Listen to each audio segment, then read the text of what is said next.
shikoj të nderuar, pasi që pra përmend argumente të fuqishme, përmend dobinë e agjerimit, përmendëm shumë fenomene për rreth. Desha t'ju përkujtoj që agjerimi ndikon pra edhe në sferën psiqike.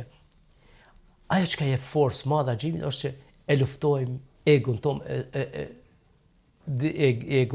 egon ton të mbrëmshme apo egoja impulsive, që në gjuhën arabe quhet nefs, pra dëshirë ilegale, si njën e shpije në gjana të padëshiruara.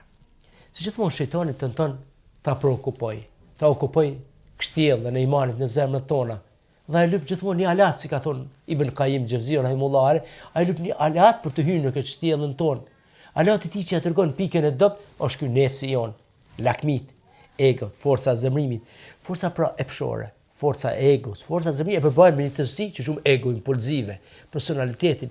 Dhe këto ja bojnë, ja përgatitin terrenin që shejtani ta sulmoj zemrën tonë. Mundohet ta vjedh dritën e imanit. Prandaj Muhamedi alayhi sallam bukur ka thonë, sikur shejtanët mos i mbuloni zemrat e tua, thotë ju do ta shifshin mbretërinë qiellore të këso, do shifshin të botën e melekëve.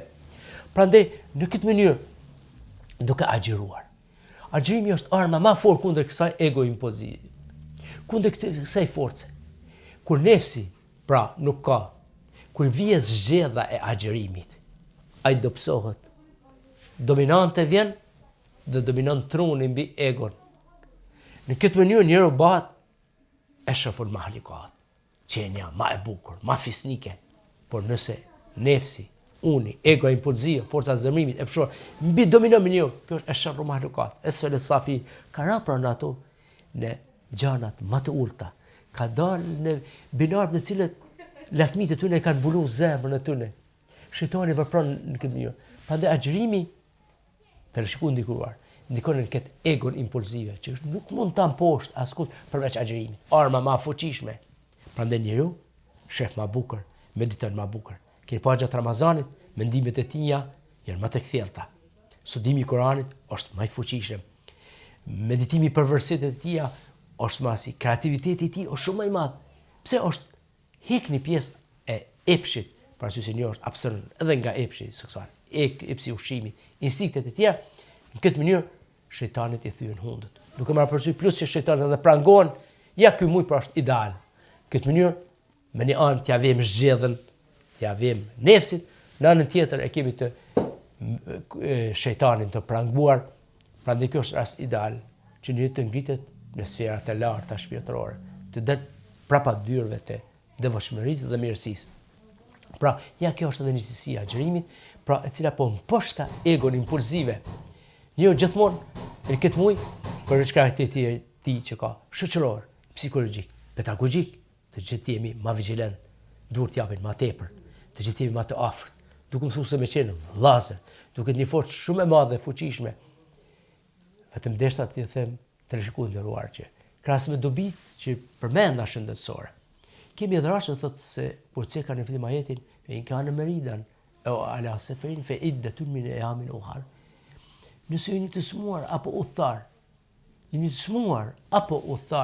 agjëroni ditë të numëruar. Pra shtrohet pyetja më njëherë dhe sigurisht nga jush dhe shumë kemi dilema. A thu kush nuk duhet agjëruar? Më njëherë që në fillim të rishikoj nderuar duhet t'ju them që nuk duhet që këtë ta kërkoni nga mjekët të cilët nuk e njohin Islamin. Ose kanë besim të dobët, por specialist, ekspert që njohin mirë Islamin. Sepse mjekët tonë për çësia të prirura, fillon një rrum thjesht të kanë një hipertension, tension të lartë gjaku që themi në hipertension, thotë mos agjëro. Ose ditë e parë problemet e parë që paraqiten e që në forma adaptimit të njeriu, normal 3 ditë e parë, dhe thotë mos agjëro. Vjen aty mos agjëro, pi agjërimit e ki. Prandaj nevojitet vëllazër të shkuat ndëruar gjithsesi që t'i drejtoheni mjekut ekspert. Mjeku i cili ka njohuri, e njeh Islamin, e njeh dobitë e agjerimit. Personat të cilët e ditë, domethënë ata që janë shumë të moshuar, me smundje kronike të rënda, ata që smunden nga urtësira peptike, që duhet ndonjë disa herë në ditë, një diabet i parregulluar fare. Ata njerëz që kanë temperaturë shumë të larta dhe duan të marrin infuzione. Edhe një të rishikues dua të them. Nëse mirë keni dhimbje të mëdha, nëse mirën injeksionet që ndalojnë vetëm dhimbjet, edhe pse mirë ato nuk e prishin. Vetëm injeksionet të cilat kanë vitamine në përbërjen e tyre. Ata njerëz që kanë astma të ndryshme, agjerimi është bërë shumë i mirë. bombollën e tyre, pompën që kemi, nuk duhet ta përdorin se edhe ajo liron langun, e prish agjërimin, por në ftohtë dhe në syfër. Ata cilët kanë hipertension, kanë smundje ndryshme reumatike, po shumë bukur agjërimi ndikon. Duhet ta marrin ilaçin në ftohtë dhe në syfër. Ata të cilët duhet të marrin preparate apo ilaçe në formë të klizmave, domethënë nga pas, edhe ato të gjitha e prishin agjërimin. Marrja e transfuzion, domethënë se gjendja e pacientit që aq e vështirë që duhet të ndërpritet. Kolapset e ndryshme që një të vinë nga ditë e para, duhet të shtrihet më njëherë, duhet me langje më tepër, që në kolapse për shkak të rrëmjes së shkurtë të tensionit. Kemi shpeshherë paraqiten edhe kokëdhëmje të ndryshme. Sidomos ditët 30 e para këto metoda adaptimi. Andaj preferohet pikpamje mjekësore. Ti kemi disa përgatitje, disa njohuri. Nevojitet që të marrim sasi të proteinave në syfyr. Syfyrin mos e lëni. Jo me të pru tepër, por më tepër hani së në iftar. Merrni proteine, domethënë formiqe ose vezë. Një ve mjafton, atë ditë nuk do të keni kokëdhëmje. Dhe të filloni në syfyr ndërpremjen e pirjes së çajit, Coca-Colës dhe gjanave të gazuara. Parasysh se Coca-Cola, çaji këto shkaktojnë njesit diurez, urinim të shpejtë dhe njeriu dehidrohet, tash vim në ditë të nxehta. Këto nuk preferohen. Si dhe pirja e duhanit. Prandaj ata që duan 2 javë përpara nga Ramazan përgatiten këto gjëra. Ata njerëz të cilët mendojnë gjanat e skuqura, sikur është miqi i pjekur, vetëm ato nuk duan të preferohen. Erza të ndryshme, melmesa të ndryshme, parasysh që shkaktojnë ete të mëdha në këto ditë të nxehta. Preferohen që në syfyr të mirën langje sa më tepër. Të mirën ushqime të cilat kanë fibre të ndryshme. Ushqimet për shembull me grur, buka e theknës preferohet shumë më tepër, e elbit. Preferohet marrja sa më pak e karbohidratet, sepse karbohidratet janë ushqim që treten më shpejt. Do të thonë sheqerna treten 3-4 orë.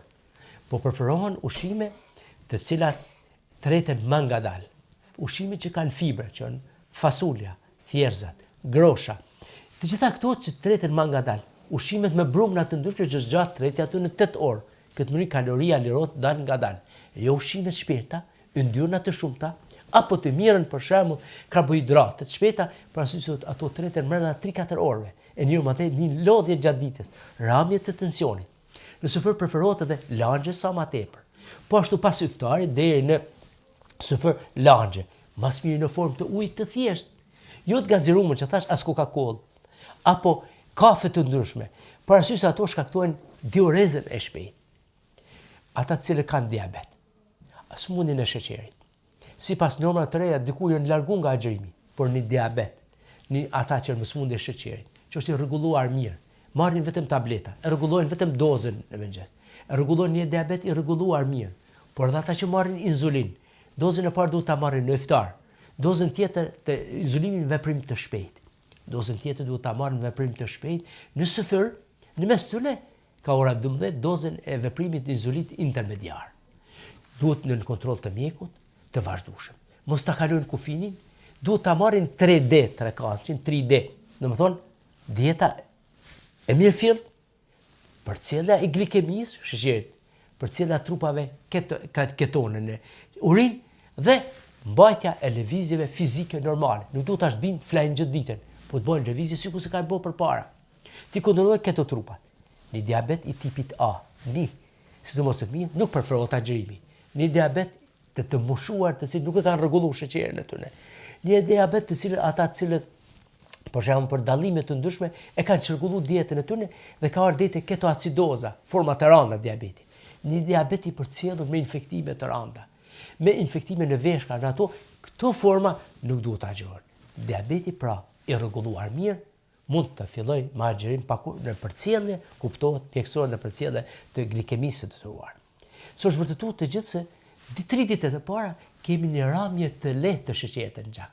Diku 3/8 deri në 3/9 milimol. Prandaj një lodhje. Ata diabetik që të projnë, nuk do ta projnë me yndyrna të mëdha dhe ta teprojnë me sheqerna, siç bëjmë ne gjatë Ramazanit, ku i bëjnë omëlsina të shumta atje, nuk duhet parasysh se me të vërtetë çrregullohet metabolizmi. Duhet ta marrim pra regjimin që kanë marrë sikurse edhe mujve të tjerë. Pra me dietë e balancuar, me terapi medikamentoze, mund ta kryejnë agjërimin e mujit të Ramazanit. Dhe shikues të nderuar, Desha t'ju them edhe diç tjetër që kokdhëmbjet pra që japin fillim, nuk do të jenë pengesë dhe këto shpesh që shkak i kofeinës që kemi pirë në sufër, edhe Coca-Cola dhe mos marrja e proteinave të duhura. Mishi i zi një pjekor mjafton. Teleshikuar ndëruar deshta edhe t'ju them edhe këtë. Që ne e kemi bërë praktiku në iftar të hajmë ushqime të bollshme. Fillojmë nga supa që themi na deri në bakllavë. Hajmë edhe aq shumë gjatë ditës, saqë mos kemi aftësi as me lëviz, as për ta kryer namazin taravih atje. Duhet kemi kujdes. Veprojmë si pejgamberi Islam. Së pari prishim me ujë apo me hurmë edhe më mirë, sepse hurma ka sheqerin e mjaftueshëm, potasiumin e mjaftueshëm, magneziumin, kaliumin, i ka elemente dhe kalciumin, natriumin i ka të mjaftueshëm. 3 hurma e prishim, e kryjm namazin e akşamit, pastaj fillohet me një ushqim, por jo duke e tepruar. Pejgamberi sa të na ka porositë bukur, ka qenë mjek trupor dhe shpirtëror. Thotë mos i përzini ushqimet të ndryshme, se ato kanë efekte të ndryshme, siç na bojnë 5-6 gjella, 7. Pa i kur kishte një supë për shkak Zari da me ata përfundonte. Supë nga që ishte nga elbi dhe ishin copa të mishit dhe ke përfundoi. Kur nuk ka përzit 2 deri në 3 ushqime, sa ato kanë kontraindikacione të ndryshme. Prandaj nuk preferohet ushqimi bosh me lëviz. Nëse ndoshta pak e ki tepru, vjen taravia, gjatë namazit taravih. 200 kilokalori lirohen. Prandaj janë ka bëu dhe namazin e natës, namazet e tjerë, mënyrë që këto kalori ndoshta kemi tepru, ti shfryzon dhe ti ndalë në nivelin e saktuar. Të shikojmë ndëruar, prandaj duhet ta bëjmë baraspesën e ushqimit. Ne nuk jetojmë në Ramazan për të ngranë, për të marrë gjella të mira, për ta tepruar në lukse ndryshme. Por qëllimi, Allah tha, është devotshmëria, e jo që të kurseni apo të ushqeheni. Ta marrim baraspesën, është ideal për ta marrë baraspesën e trupit. Pra qëllimi është arritja e devotshmërisë. Nuk guxojmë thash edhe një herë, ata që kanë hipertension, dhimbje reumatike i marrin ilazhet në iftar dhe në sufër.